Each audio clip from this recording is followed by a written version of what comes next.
Right, I'd now like to get a more business-experienced voice next on all of this, and I'm joined by Sir Ronald Cohen, often described as the father of British venture capital, but also a social entrepreneur and a supporter back in the day of Tony Blair. Sir Ronald, great to have you on the show.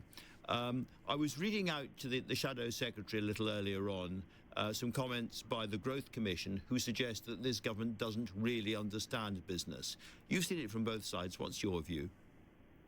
My view is that the government had absolutely the right intentions coming in, but has delivered a message, unfortunately, which has disincentivized the business leaders from investing. And the challenge that we face is how do we get growth going? How do we control public spending better? How do we deliver superior outcomes from public spending? And it is possible to do that. It's possible to do that by attracting investment to tackle social issues, which enable us to halve the cost of delivering public services. We've heard from the government in the spending review that public service outcomes are at a historical low. If we want to free up money from the constrained budgets we have at the moment, we have to spend money more effectively and we have to improve the outcomes that it achieves. Now, this can be achieved using business methods which have a social aim.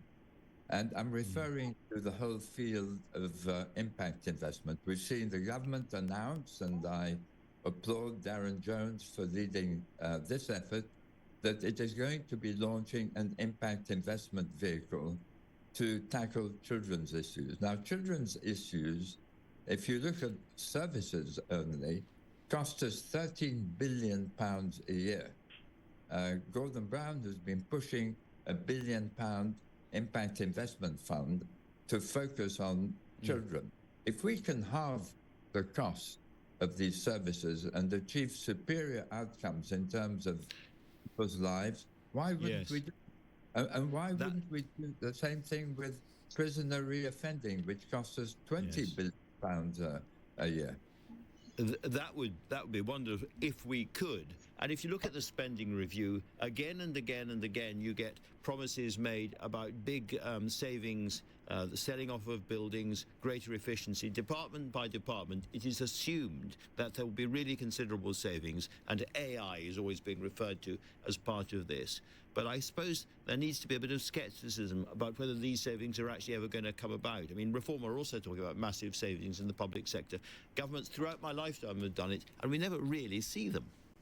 You're right, Andrew, because government doesn't measure the outcomes, the social outcomes that it achieves through public expenditure.